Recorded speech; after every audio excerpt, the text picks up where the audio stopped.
You know, if you go on to do a master's or a PhD, you'll actually have to do a proposal presentation where you talk about what experiment it is you're actually going to do. And if I'm submitting for grants, I don't usually have to do an oral presentation. I have a couple of times, like the Tree Fruit Commission, I think I told you funded my stink bug work. They made me do a presentation before. It was 10 minutes actually, a 10-minute presentation to the fruit growers about what I wanted to do before they would give me any money. So there are agencies out there that make you present. Usually it's a written proposal, right? But so this is something I've put as a written proposal, but now I'm going to give it as an actual presentation. Okay.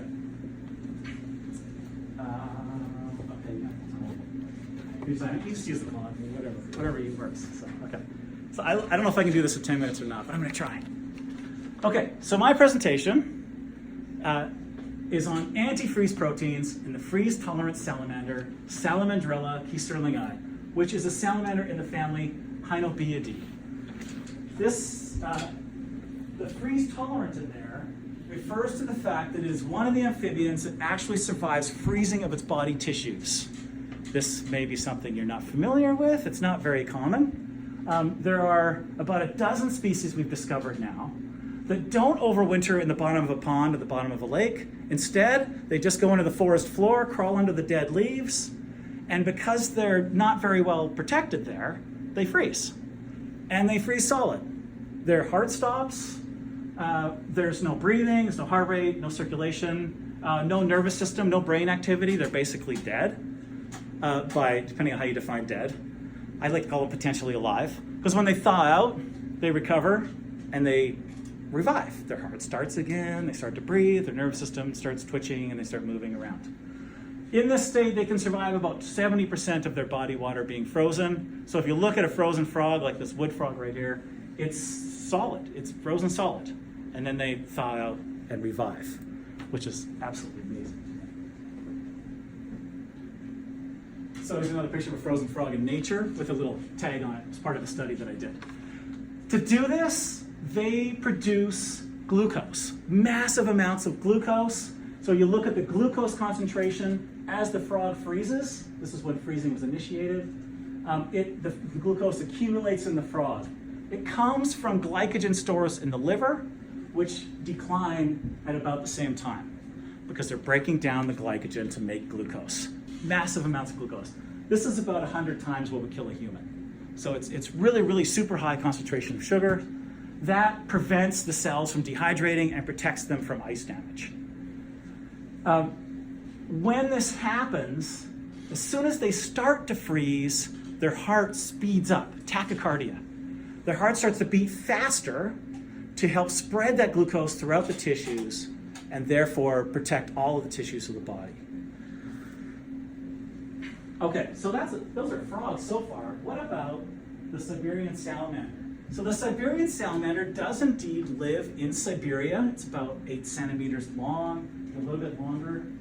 In 1984, there was a paper published in Russian that said that it survived freezing of its tissues. It was never taken seriously, probably because it was published in Russian.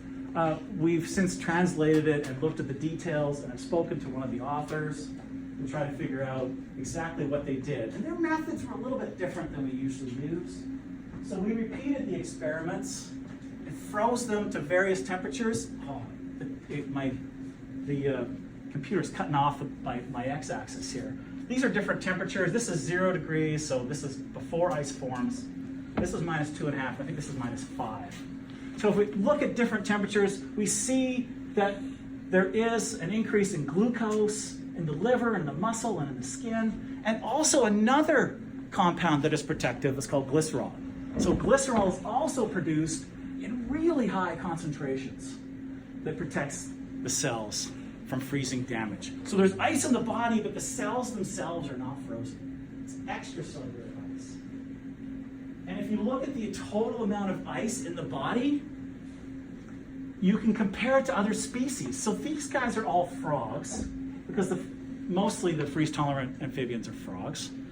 And you can see that if you look at the amount of body water frozen, as you go to lower temperatures, it goes up. We expect that. But what was surprising here is that the Siberian salamander had less ice at any given temperature than the frogs did. The frogs were all pretty much on the same line, except for these guys, which weren't very healthy. So they had more ice forming in their bodies. So it's much lower. And we didn't know why. We still don't know. So we also noticed that the ice itself was not in large chunks the way it is in a frog. It was granular, almost like the texture of sand, except frozen. This might indicate that there are antifreeze proteins present, binding onto the ice crystals and keeping the ice crystals from growing. So we might expect there to be smaller ice crystals. Antifreeze proteins do this by having repeated motifs in the amino acid sequence. So this is an antifreeze, actually this is a glycoprotein, very similar in antifreeze proteins, where we get repeated motif that interacts with the forming ice lattice. The spacing of these motifs it basically interacts and prevents more water crystals from joining the growing ice crystals. So it stops ice crystal growth. So another view, these would be the antifreeze proteins here, preventing ice crystals from growing. This whole thing would be the ice crystal. These have been best described in the Antarctic fish. That was where they were discovered and described, but also in insects. But we think they might be present in the Siberian salamander as well. So I hypothesize that antifreeze proteins are present in winter conditions in Siberian salamanders. Specifically, I hypothesize that the plasma will exhibit what's called thermal hysteresis. You know that ice melts and freezes at 0 degrees C, right? But in thermal hysteresis, the freezing point goes lower than the melting point. And that is due to the antifreeze proteins preventing the ice from forming in the first place. So the freezing point goes down while the melting point stays the same. That's thermal hysteresis.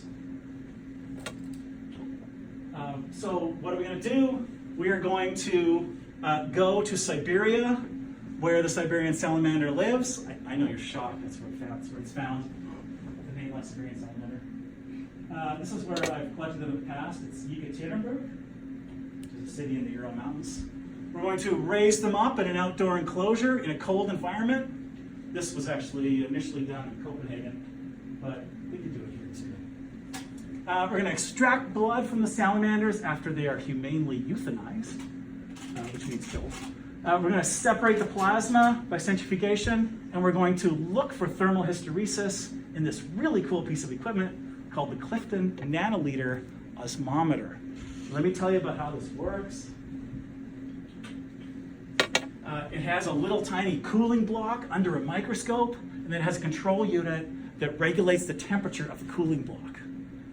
It has tiny little holes drilled in a little tiny plate. The plate itself is 5 millimeters by 5 millimeters, and the holes are barely visible to the naked eye.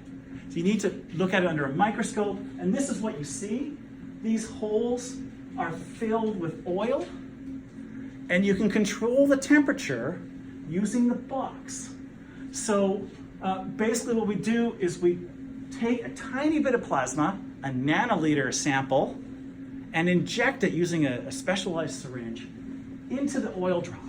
So that's what this is. These are drops of liquid. This would be plasma from the salamanders. And then you turn down the temperature and you freeze it out. So once it's frozen, then you gradually warm it back up to see the temperature at which it melts. Those ice crystals will form in here, and then as the ice crystals shrink, you'll see there'll be liquid around them. You'll see ice crystals, and just before they disappear, that's what we call the melting point. It's the temperature at which the ice crystals are just about gone. They've just about melted out. Are you with me so far? Okay, then you turn the temperature back down slowly, slowly. You slowly cool it down, and as it cools, eventually those ice crystals will start to grow. And that is the freezing point. If they start to grow right away, then we have no thermal hysteresis. The freezing point and the melting point are the same. But if they don't grow for a while, if you can cool it down, and then they start to grow, suggests that the antifreeze proteins restricted the ice crystal growth. Make sense? Any questions? Okay.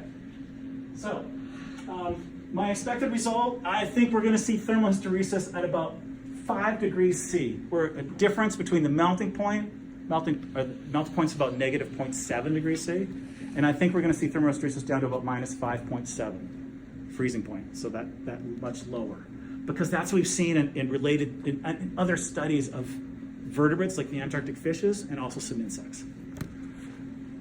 What is the significance of all this? Well, it'll help us to understand why the Siberian salamander survives more freezing than any other vertebrate, and the ice content is lower at any given temperature than the frogs that survive freezing. Ultimately, we hope to understand these physiological mechanisms so we can cryopreserve organs for transplant. Right now, we can't freeze organs for transplant. We can only freeze tissues, like cornea or part of a blood vessel.